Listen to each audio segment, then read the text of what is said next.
Bismillah, Assalamualaikum warahmatullahi wabarakatuh. Innalhamdulillah nahmaduhu wa nasta'inuhu wa nastaghfiruh wa na'udzubillahi min syururi anfusina wa sayyiati a'malina. May yahdihillahu fala mudhillalah wa may yudlilhu fala hadiyalah. Asyhadu an la ilaha illallah wahdahu la syarikalah wa asyhadu anna Muhammadan abduhu wa rasuluhu la nabiyya ba'dah. Ya ayyuhallazina amanu taqullaha haqqa tuqatih wa la tamutunna illa wa antum muslimun. Amma ba'du fa inna asdaqal hadiits kitabullah wa khairal hadi hadi Muhammadin sallallahu alaihi wasallam, syarrul umuri muhdatsatuha fa inna kulla muhdatsatin bid'ah wa kulla bid'atin dhalalah wa kulla dhalalatin finnar. Ayol ikhwah janallahu aikum ajmain. Alhamdulillah, segala puji hanya milik Allah Subhanahu wa taala yang telah memberikan kepada kita sampai saat ini nikmat-nikmat yang sangat banyak, sehingga Allah Subhanahu wa taala kembali pertemukan kita dalam media ini. Salawat dan salam semoga senantiasa tercurahkan kepada Nabi kita Muhammad sallallahu alaihi wasallam, kepada keluarganya, sahabatnya, dan tidak lupa kita sebagai umatnya sampai kiamat kelak. Saudaraku rahimani wa ikum ajmain, kita lanjutkan pelajaran kita dari kitab Ad-Durus Al-Yaumiyah, pelajaran ke-143, Ar-riba wa tahdziru minhu. Riba dan larangan syariat Islam terhadap yang namanya apa? Riba. Ketahuilah saudaraku rahimani wa ikum ajmain, bahwasanya riba merupakan dosa besar yang membinasakan, dan Allah Subhanahu wa taala telah menjanjikan api neraka bagi orang-orang yang melakukan praktek ini, praktek riba. Dan Allah Subhanahu wa taala telah mengumumkan perang bagi orang-orang yang melakukan riba. Tentu saja potensi kalau berperang bersama Allah Subhanahu wa taala tidak akan menang. Tidak akan menang, sebagaimana nanti kita akan bacakan dalilnya dari Al-Qur'an maupun hadis Nabi sallallahu alaihi wasallam. Begitu juga di dalam riba terdapat kezaliman dan bisa merusak tatanan perekonomian sebuah masyarakat. Dan Nabi Shallallahu Alaihi Wasallam pun melarang dari yang namanya apa? Riba, dengan melaknat orang-orang yang melakukan hal tersebut. Adapun pengertian riba dalam bahasa Arab, riba itu artinya tambahan, bertambahnya sesuatu, itu yang namanya apa? Riba. Berarti menurut istilah itu artinya menambah beban kepada pihak yang berhutang. Berhutang 1 juta, bayarnya 1.100.000, nambah beban. Bayar hutang aja udah beban, ini tambah lagi, kan begitu. Itu namanya apa? Riba. Atau menambah takaran saat melakukan barter misalnya. Saat melakukan barter. Gandum dengan gandum. Gandum dengan gandum. Yang satu gandumnya bagus, yang satu gandumnya jelek. Yang gandumnya bagus 1 kilo, yang gandumnya jelek 1,5 kilo, ditukar barter. Nah, ini menambah takaran, takaran. Begitu juga menukar sesuatu antara kurma dengan kurma, garam dengan garam, yang baik, yang bagus dengan yang buruk. Jenis-jenis barang-barang ribawi yang dikenal bahwasanya ini adalah transaksi riba. Itu pengertian riba. Artinya secara bahasa bertambah. Kalau secara istilah tadi menambah beban. Adapun secara sejarah riba, ini saya bacakan dari kitab Harta Haram Muamalat Kontemporer yang ditulis oleh Dr. Erwandi Tarmizi MA Hafizahullahu Ta'ala, cetakan yang ke-6 tahun 2013, Desember 2013, di halaman 335. Ustadz Erwandi Hafizahullah Ta'ala mencantumkan di dalam buku beliau halaman 335 tentang sejarah riba. Sejarah riba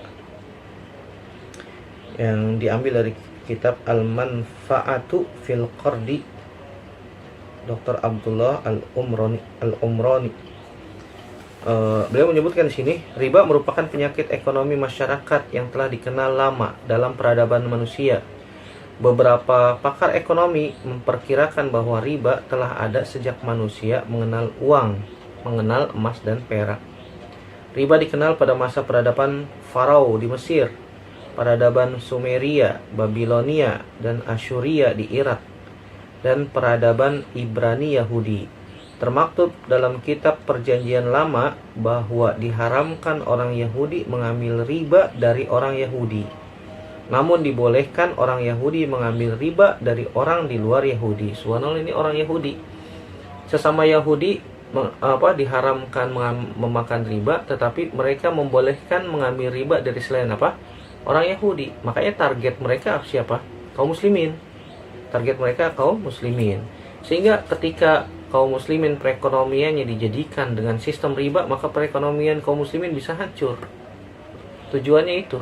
Tujuannya menghancurkan perekonomian kaum muslimin. Makanya di antara dampak buruk riba, sebuah negara, sebuah negeri yang menerapkan sistem ini pasti perekonomiannya hancur. Pasti perekonomiannya mengalami inflasi. Pasti mengalami kemunduran dalam masalah ekonominya. Kemudian beliau menjelaskan, tidak dapat dipastikan kebenaran perkiraan di atas kecuali keberadaan riba pada peradaban Yahudi. Karena Al-Quran menjelaskan bahwa Bani Israel, itu umatnya Nabi Musa alaihissalam, melakukan riba dan Allah pun telah melarang mereka memakan riba. Sebagaimana Allah Subhanahu wa taala berfirman dalam surat An-Nisa ayat 160 sampai 161. Allah Subhanahu wa taala berfirman, "Fabizulmim minallazina hadu harramna 'alaihim thayyibatin uhillat lahum wa bisaddihim an sabilillahi katsira wa akhdhihimur riba wa qad nuhu anhu wa aklihim amwalan nasi bil batil wa a'tadna lil kafirin minhum azaban alima." Kata Allah Subhanahu wa taala, "Fabizulmin," karena sebab kezaliman mereka orang-orang Yahudi, haramna 'alaihim thayyibatin, kami haramkan atas mereka makanan yang baik-baik yang dahulunya dihalalkan bagi mereka. Wa bisaddihim an sabilillahi katsira, dan karena mereka banyak menghalangi manusia dari jalan Allah Subhanahu wa taala. Wa akhzihimur riba, dan juga karena disebabkan mereka memakan harta riba. Wa qad nuhu anhu, padahal riba itu diharamkan, dilarang oleh Allah Subhanahu wa taala kepada mereka. Wa aklihim amwalan nasi bil batil, dan mereka memakan harta orang lain dengan cara yang batil. Wa atadna lil kafirina minhum azaban alima, dan kami telah menyiapkan untuk orang-orang kafir azab yang pedih atau siksa yang pedih. Kemudian umat Yahudi memperkenalkan riba kepada bangsa Arab di semenanjung Arabia, tepatnya di kota Taif dan Yathrib, kemudian dikenal dengan Madinah. Yathrib dahulu namanya apa? Namanya Yathrib, dahulu namanya atau Madinah dahulu namanya Yathrib. Sebelum berubah menjadi Madinah, dulu namanya Yathrib. Setelah Nabi SAW datang, diganti menjadi kota Madinah. Di dua kota ini, yaitu Taif dan Yathrib, orang Yahudi berhasil mengambil keuntungan yang banyak, yang tidak terhingga. Sampai-sampai orang-orang Arab jahiliyah menggadaikan anak, menggadaikan istri, dan bahkan mereka menggadaikan diri mereka sendiri sebagai jaminan hutang riba. Kepada siapa? Orang-orang Yahudi. Apabila mereka tidak mampu melunasi hutang, maka jaminan mereka dijadikan budak oleh orang Yahudi. Subhanallah. Ini dahulu seperti itu. Ini orang-orang Yahudi luar biasa. Tidaklah ada orang Yahudi di sebuah negeri, pasti dia membuat kerusakan. Dari zaman dahulu, kerusakan yang ada pada kaum muslimin itu sebabnya orang-orang Yahudi itu. Orang-orang Yahudi. Mereka menginginkan apa? Kerusakan di muka bumi, menghancurkan kaum muslimin, dan mereka tidak akan ridho selama-lamanya terhadap kaum muslimin. Walan tardo angkal yahudu walan nasara hatta tattabi'a millatahum. Nah itu orang-orang Yahudi, mereka tidak akan ridho sampai mereka melihat kaum muslimin ikut agama mereka, agama Yahudi. Kemudian dari kota Taif, praktek riba menjalar ke kota Mekah dan dipraktekkan oleh orang-orang Quraisy yang ada di Mekah waktu itu.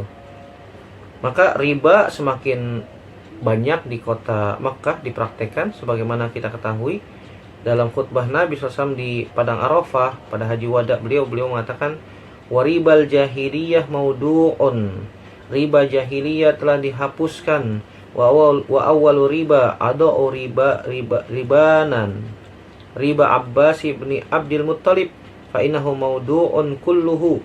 Riba pertama yang aku hapuskan adalah riba Abbas bin Abdul Muttalib. Sungguhnya riba telah dihapuskan seluruhnya. Dan Nabi SAW telah menghapuskan riba di Mekah, di Madinah, di di seluruh semenanjung Arab yang sudah menjadi daerah kekuasaan kaum muslimin.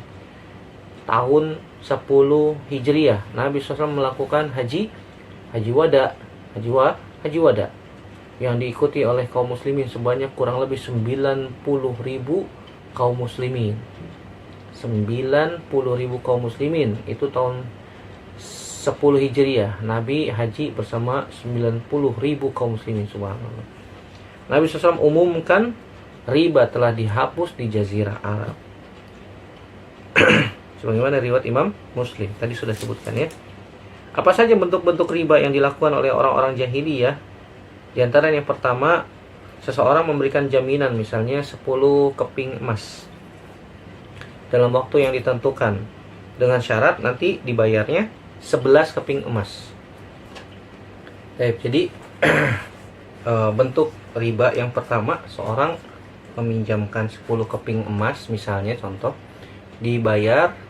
dikembalikan dengan 11 keping emas. Ini bentuk yang pertama.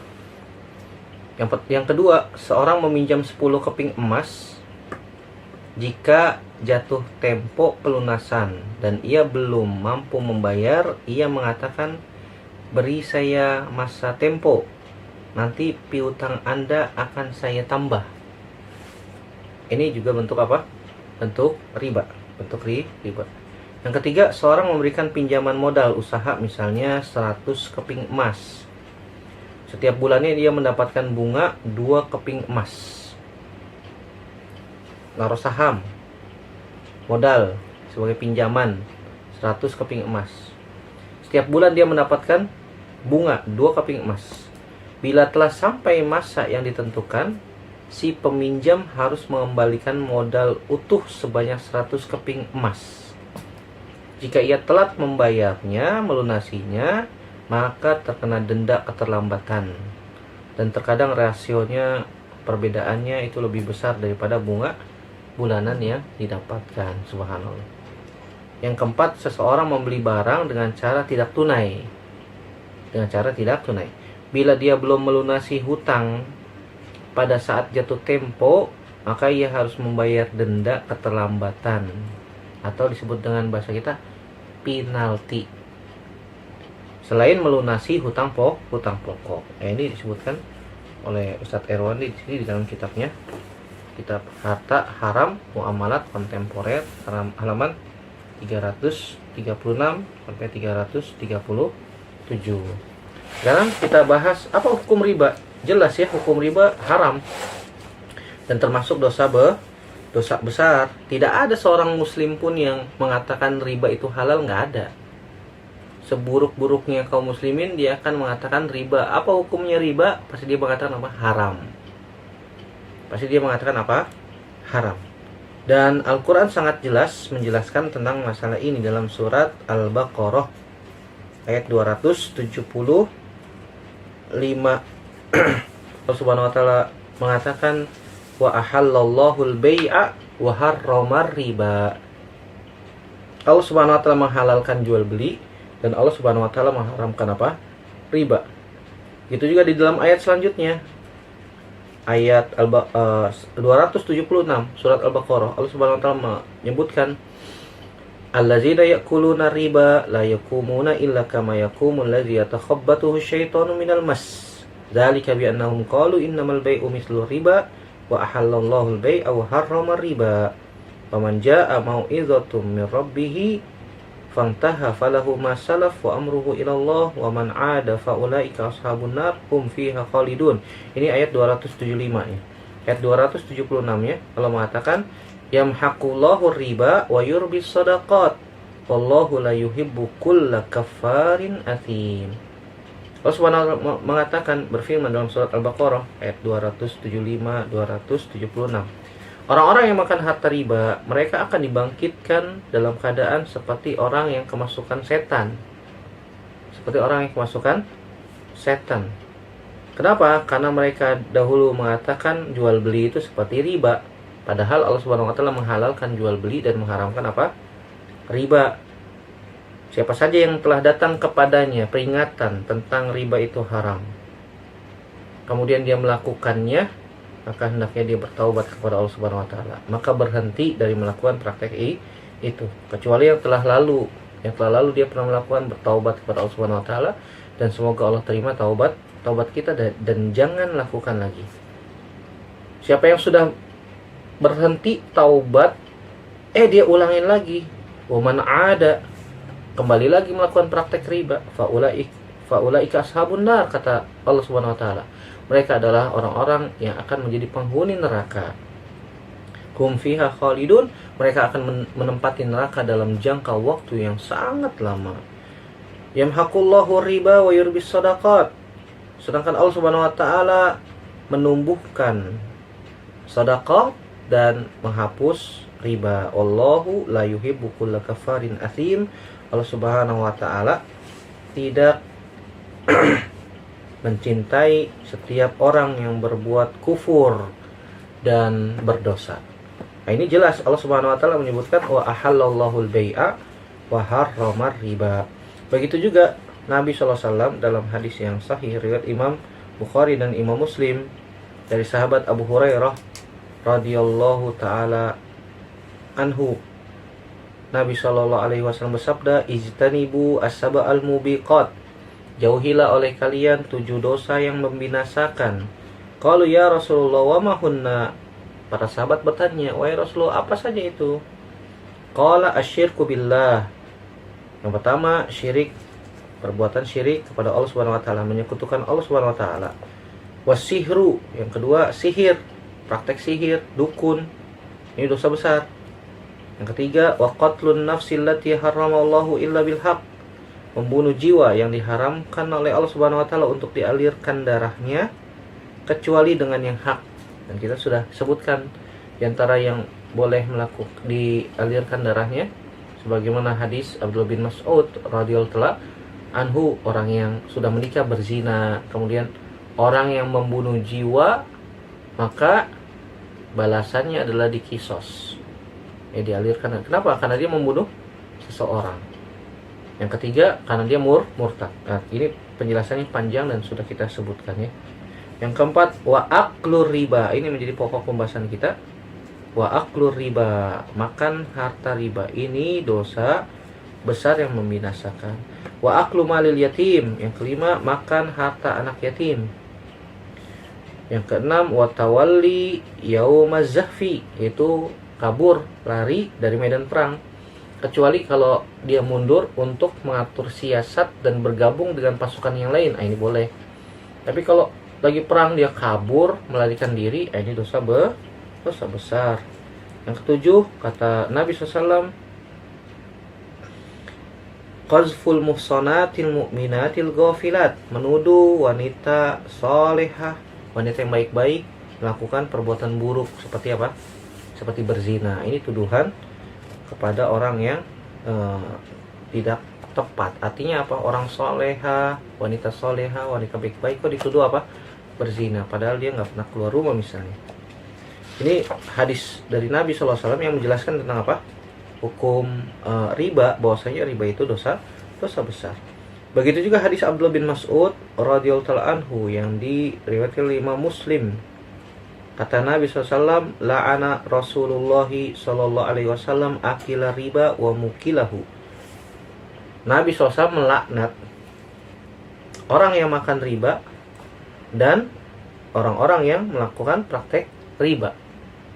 Bahkan di dalam riwayat yang disebutkan, walaupun dia sebagai security-nya, walaupun dia OB-nya, walaupun dia hanya melihat saja transaksinya, bahkan menyaksikan, bahkan menjadi saksinya. Ya, berarti yang di bank-bank konvensional semuanya terlaknat, Ustaz. Iya. Semuanya sama. Tellernya, CS-nya, customer service-nya, kan begitu ya. Security-nya, apalagi OB-nya, tukang parkirnya, masuk kena semua itu. Apalagi direkturnya. Kan begitu. Bertaubat kepada Allah Subhanahu wa taala, tinggalkan, dan Allah Subhanahu wa taala akan memberikan rizki dari arah-arah yang lain. Yang penting apa? Yang penting kita bertakwa kepada Allah Subhanahu wa taala. Kemudian di bukunya Ustadz Erwan di sini hafizahullah taala disebutkan dampak riba. Disebutkan dampak-dampak riba. Seorang muslim, kata beliau, meyakini bahwa segala sesuatu yang diharamkan Allah pasti dampaknya buruk. Pasti ya. Ini harus kita yakini. Sesuatu yang diharamkan oleh Allah Subhanahu wa taala pasti memiliki dampak negatif, pasti. Semua yang diperintahkan oleh Allah dan Rasulnya pasti dampaknya positif. Semua yang dilarang, semua yang diharamkan pasti dampaknya apa? Buruk, pasti dampaknya negatif. Di antaranya ada riba, ada dampak bagi pribadi, ya, bagi pribadi. Begitu juga ada dampak secara umum bagi masyarakat. Di antara dampak pribadi bagi orang yang melakukan praktek riba ini adalah akan dicabut dari hati seseorang sifat belas kasih, sifat sayang, sifat kasihan.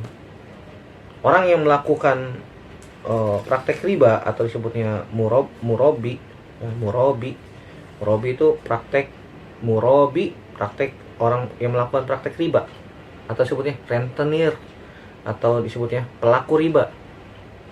Dia akan hilang sifat apa? Kasihan kepada orang lain. Akan dicabut sifat rahmat dari dirinya. Dan bahkan Allah akan menanamkan sifat apa? Tamak, kikir terhadap harta.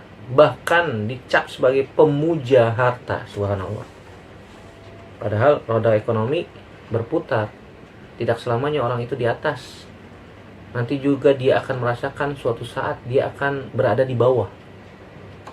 Ketika dia sudah biasa melakukan praktek ini, bahkan dia memakan harta manusia dengan cara yang batil, ketika dia berada di roda kehidupan di bagian bawah, dia akan merasakan akibatnya.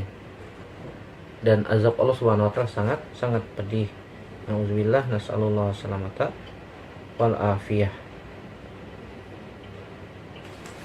Begitu juga ada dampak bagi kehidupan masyarakat, perekonomian terhadap perekonomian negara. Di antaranya riba bisa merusak sumber daya manusia. Sumber daya manusia yang tadinya bagus karena praktek riba menjadi buruk, hancur. Begitu juga tadi sudah sebutkan, riba itu dampaknya bisa menyebabkan, bahkan penyebab utama terjadinya inflasi. Inflasi itu artinya keadaan ekonomi yang ditandai kenaikan harga barang secara cepat dan menurunnya daya beli. Menurunnya daya beli sebuah mata uang. Itu namanya inflasi. Kenapa sebabnya? Riba.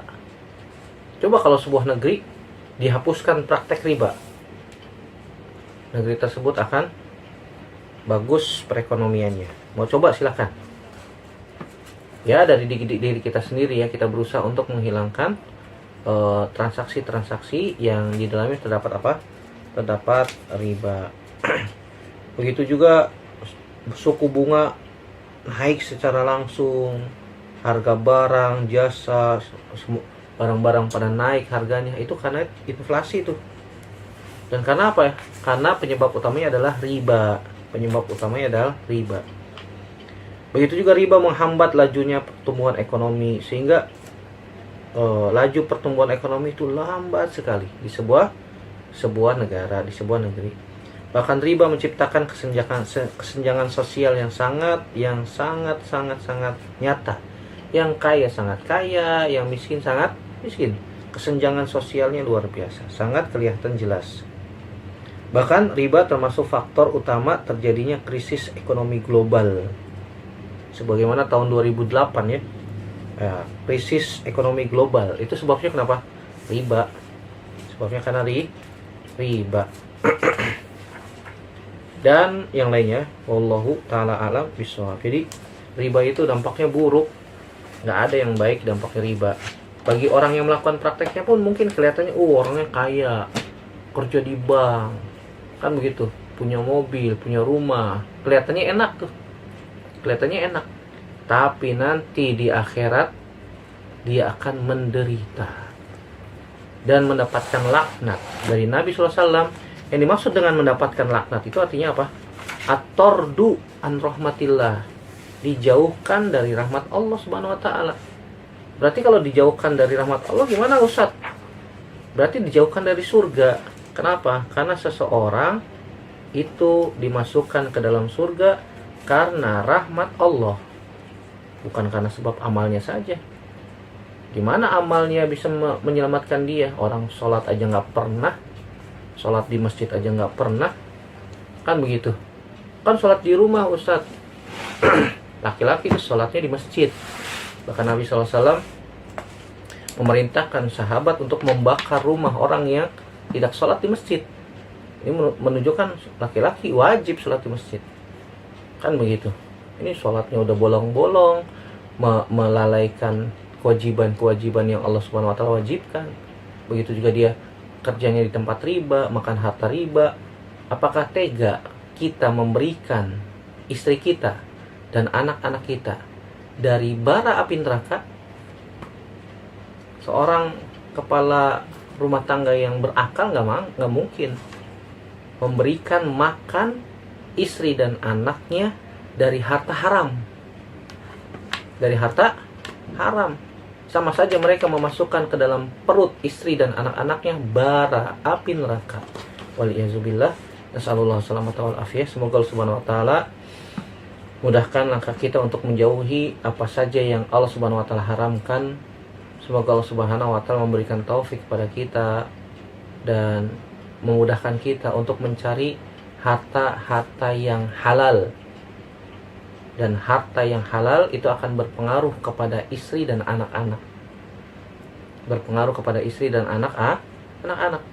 Sebagaimana Al-Imam Al-Bukhari ketika ditanya ibunya oleh seseorang, wahai ibu, kok bisa anaknya hafalannya luar biasa, sekali baca langsung hafal. Bahkan siapa yang gak kenal Imam Bukhari?